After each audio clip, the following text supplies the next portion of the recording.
right. Happy Monday, y'all. It is Marketing Monday today. Today we're just gonna talk about what's happened earlier today. I feel like I want to give some insight on it and also tie it in to see how it contributes to marketing and business for the obvious reasons. So I'm pretty sure a lot of us in the same boat woke up this morning and realized a lot of shit was shut down. So for me, it was definitely a lot of apps that I ultimately use, specifically some financial apps as well. Chime was definitely one of them, and then finding out there was Snapchat, then I think it was PayPal and Coinbase, and a whole bunch of other apps that were ultimately just not working.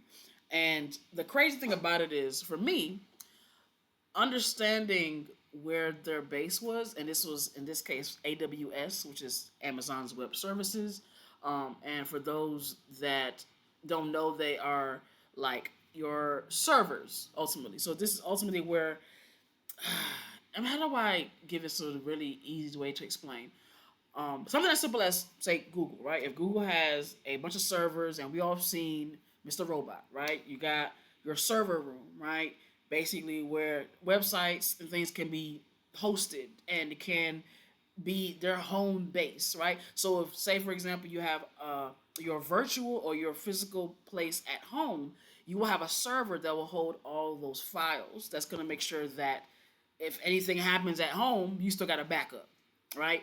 The thing is, the backup shut down today. Okay, that is what threw me for a loop. Like, who is the backup for the backup? Because when that happened, literally for like half of the day, and I don't know how long it's been going on. Like, I didn't find out about it until I think it was like 8 this morning when I actually looked at my phone and noticed that things were acting a little weird, and it didn't start actually getting right to like middle of in the till the middle of the afternoon, and I still do not know what the issue was, like how it got to be what it is. But because of how the big impact that it made on a lot of major companies, it made me think about the many shutdowns that we've had in the past, and this has got nothing to do with even the government shutdown, but just the fact that we've been having apps in general just shutting the fuck down, which is crazy. Okay, now here's the difference between something like Meta and something like AWS shutting down. All right, and for those again who definitely don't know, I'm gonna try my best to explain it to you as best as I can. Okay, so say for example, Meta shuts down, you got Facebook, WhatsApp, and Instagram. They go down, right? We know that's happened in the past before, right? And what happens is obviously when that takes place, you have no access to that platform. All right. The same thing goes to when TikTok shut down, or more so was taken offline. Right. You basically had no access to that particular platform. So, but the thing with that is because it was just simply those specific apps, the best thing for any business to do at that time was really to already have had an email list created, so that way you can always stay in contact with your followers, with your fan base, with all your contacts, right? So that way you're not relying on an app to make sure that you are always going to be relevant to those people, because once that app is gone and you don't have a list, that's it. That's it, right? The difference with what happened this morning with AWS is that the email list is attached to their servers. So it goes almost as that's how big this shit was, right? So I'm like, y'all shouldn't have any reason to have gone down. Like, unless it was like an attack, there is no reason why y'all should have went down, right? Because they really got to the point to where you can say, okay, cool. If Facebook and them shut down, I got my email list, right? But now if the place is holding my email list shut down, I ain't got shit, bruh. So it had me thinking of, now it's almost bringing us back down to the prehistoric times where I gotta write shit down on pieces of paper, right? Or make sure that I have my email list emailed to me in a CSV file every week, just to make sure that my shit is not gonna get shut down, or I will always have references of how to bring up these same people, just in case the whole world decides to just say kaput, right? And by that point, I'm not really worried about what the business gonna do. I'm just gonna try to survive, right? But how I'm tying this into marketing is, it goes to show you that some things, even though we have this 99% guarantee that nothing bad's gonna happen, it still goes down to that 1% where everything's gonna fucking fail. And if you do not have a backup to your backup plan, it is very easy for you to basically lose all contact. And that's in every sense of the term.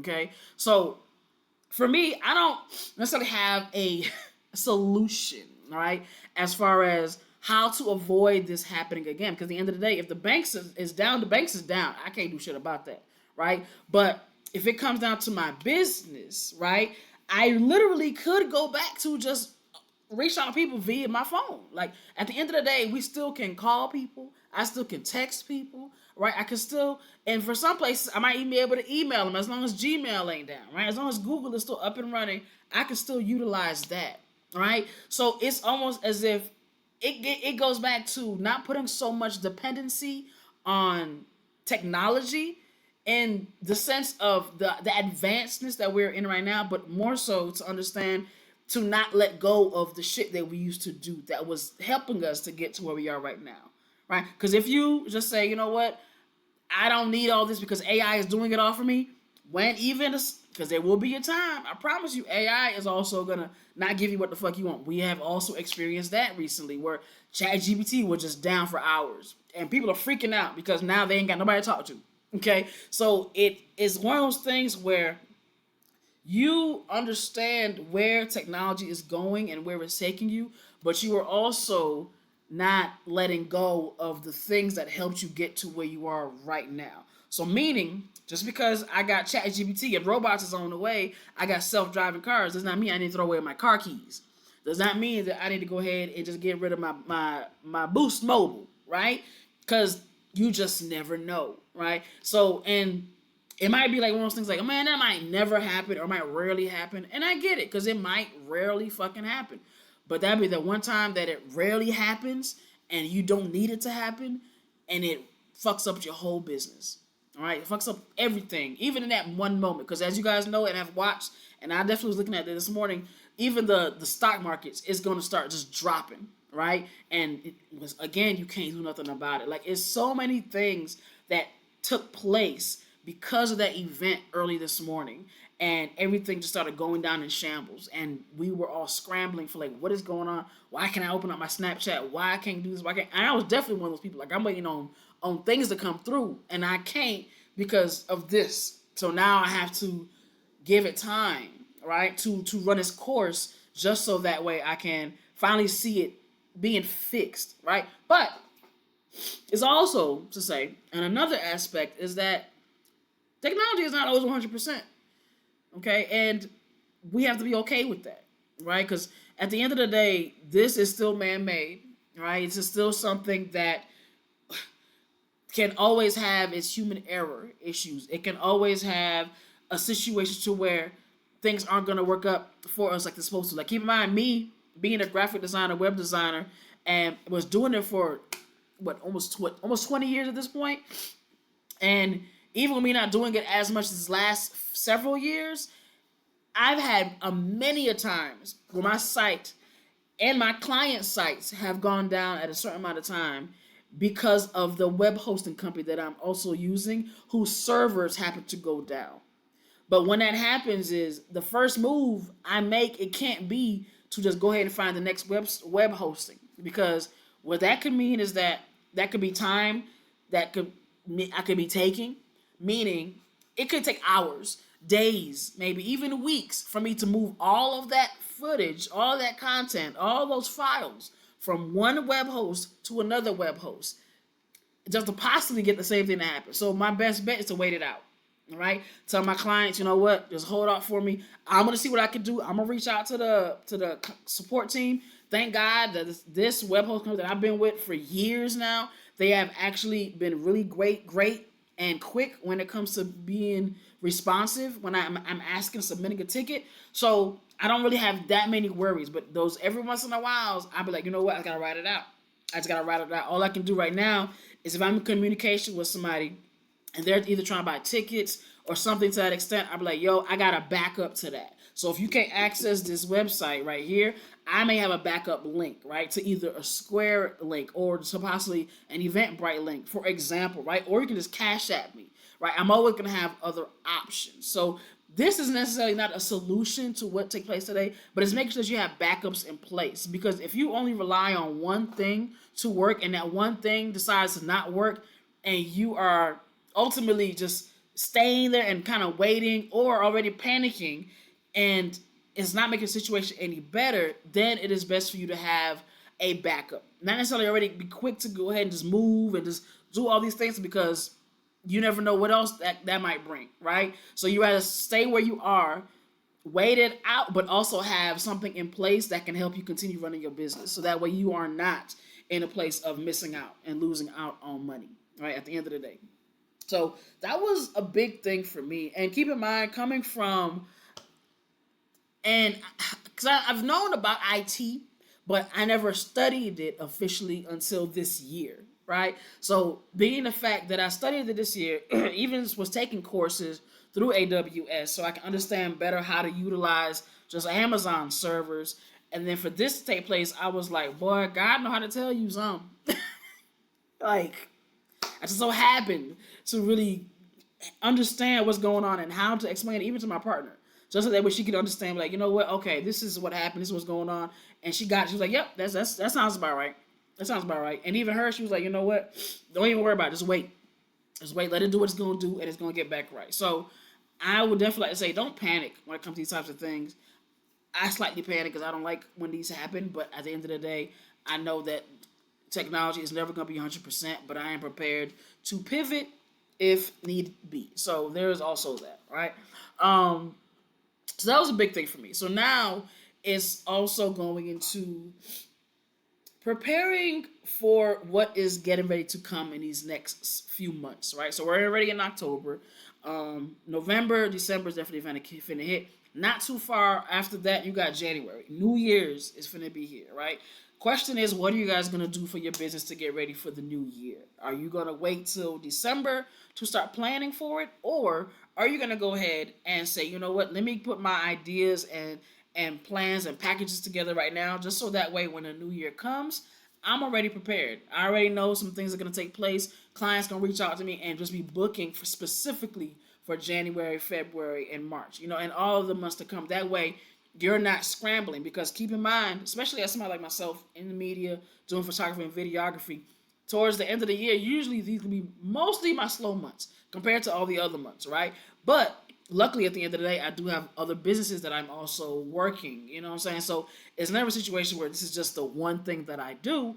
But at the end of the day, I still want to make sure that every business that I'm a part of is eating every month. All right. So it's not a situation where one is just dead for a few months and I'm just trying to figure it along the way. All right. So with that being stated, I make sure that I myself put myself in a place that I can be prepared for what is to come. So now, for example, I haven't made this announcement just yet, but I will do that here. I was going to take December and January off, just because I like to take a couple of months out of work just so I can decompress and plan for the next year.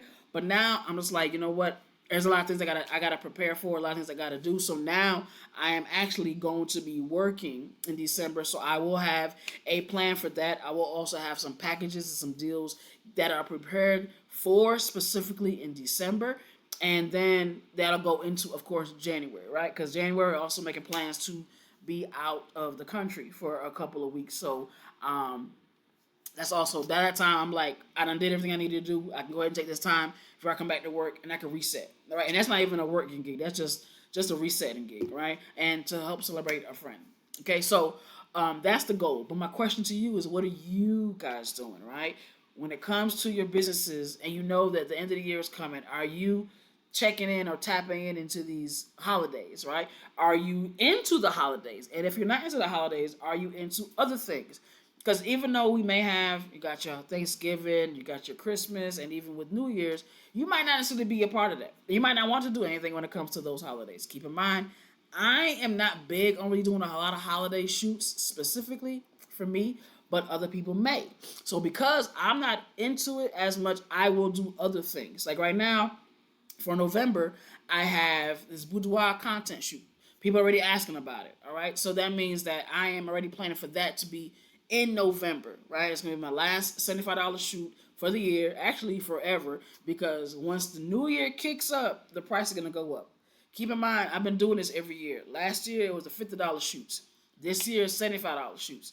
Next year, it's not going to just be, it might be 125, 150 next year, right? It might double up on you, okay? But it is going to be worth it, okay? So if you've been paying attention to see how I've been moving, what I've been doing these last several months, you'll see that it's definitely going to be worth it, okay? So that's one way that I'm preparing, right? And then when it comes to December, what am I going to decide to do then? Okay, now am I going to possibly work on a blog? Or am I going to possibly work on a course? Am I going to have another special? Which I think I was thinking about doing a video special, commercials probably for companies and businesses going into the new year, so that way they can have some things set and prepared. So I'll probably start promoting it next month, as in November, and then start doing the gigs some in December, and then going into January, so people can have those pieces of content to be able to promote and utilize when it comes to promotions, right? Because I always want to think about what I'm going to do as well for myself. Okay, so I want you guys to think on that, right? No matter what it is that you do, I don't care what kind of brand that you have. It doesn't have to be what I do. It could be something that you are definitely passionate about, but getting prepared, like seeing what your stats are looking like right now, right? Like, is the chart going up or is it going down? You know what I mean? As far as, are you getting a lot of bookings right now, right? And if the bookings have slowed down or the shows have slowed down, what are you going to do to keep, not necessarily keeping yourself relevant, because I kind of don't care for that phrase, but it is going to be, what are you doing right now to keep yourself in a place of staying active online and not just only posting when it's a show that's taking place? Like, are you going to be taking a class? Are you going to be taking a series, right? Are you going to be doing something that's going to help propel and push your craft and get better, even better with your skills, or even get into a place to where you're networking with more people, right? What are you going to do when it comes to that, so making sure that more people are knowing you, and even outside of you being in a show and performing, they can say, you know what, I connected with this person online and I love what they do, and I'm looking forward to what they got coming up.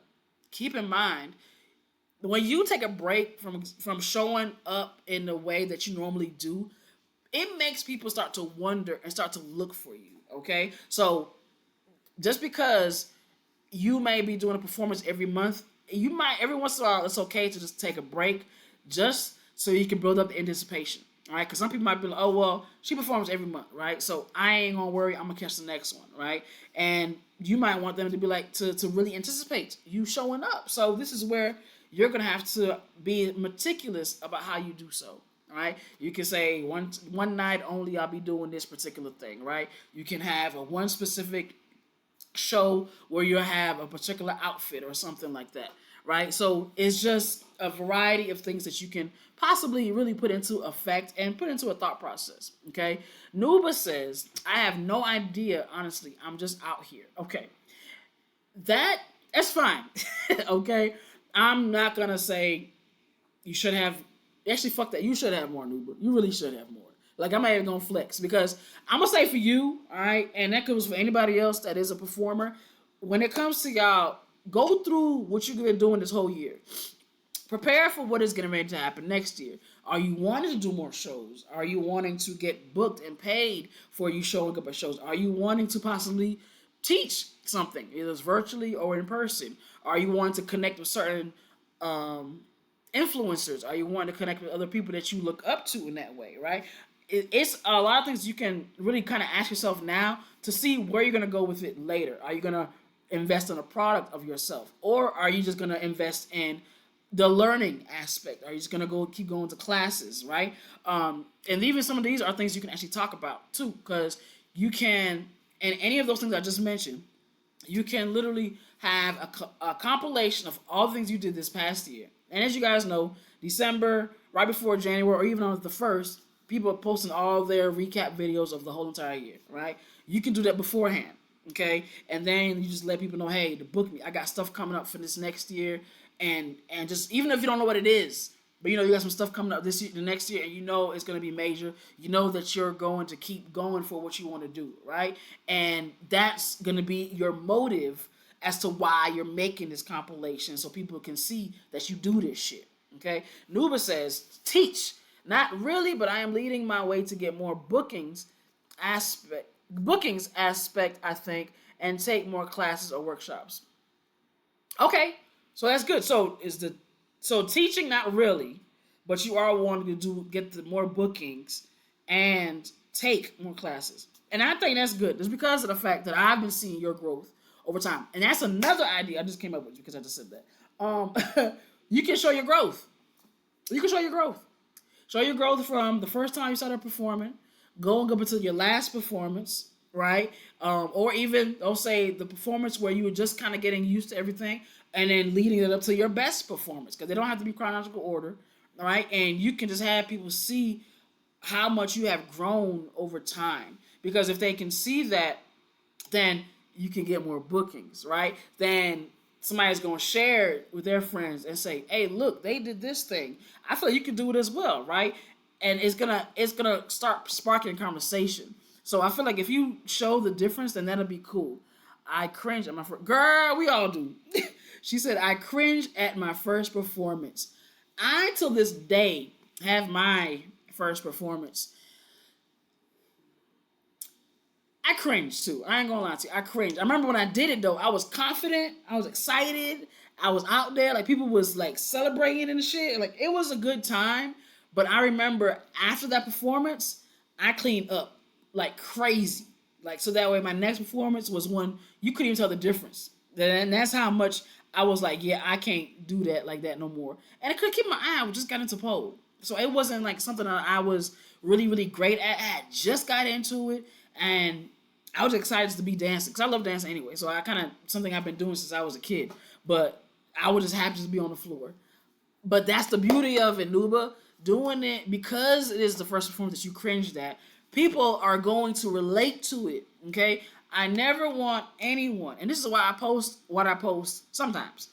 Not all the time. Sometimes my posts might not always be the best in the quality, but they are giving you a message, right? And I feel like that's important, because people, they get intimidated when they see nothing but polished ass look. Then they're feeling as if that's all they also need to do. And that's not always the case. So you need to be able to show them the difference. Doesn't have to be in a sense of like just showing just that one performance and leaving it at that. You can be like before and after, right? And then you can just have stuff in the middle that shows what you did to get there. So that way people can see that journey, right? Because we look at your page anyway, but even if that one video gives that whole recap, it's gonna do different for you, right? Nuba says, I started with pole first, and then it transitions to pole and Lyra, and now it's like I'm getting Lyra heavy. Yeah, I really only see you do pole at Lush Escapades. Like, I don't think I've seen you do, because you don't do Lyra there. But I know because there don't be a lot of Lyras in there, you definitely will do pole. So that makes sense. That makes sense. But at the end of the day, it's what you fuck with. You like Lyra. You're our bomb on Lyra. So, but that's also really great too, because it is that transition of it's a group. Okay, it's a group of people that actually stick with pole. They start on pole and they stick with it, and that's all they do. It's a group of people that actually start with floor. They get to pole, but floor is their passion. That's me. Okay, I'll do pole, but I love floor. Okay, then you got people who may have started on Lyra, which is crazy, but you know, whatever. Or may have started on silks, and then they get into pole, and then they do a mixture of the two, or vice versa. But a lot of times, a lot of us, we really kind of like jump from one to the other, and then really find out what we really fuck with. So I think that is amazing in itself, but you being able to at least explain that will make a big difference. Okay, 1 second. Okay, give me, so I feel like you should definitely talk about that. Show that, right? And be like, in 2018, I started a pole. In 2025, I'm now a master at Lyra.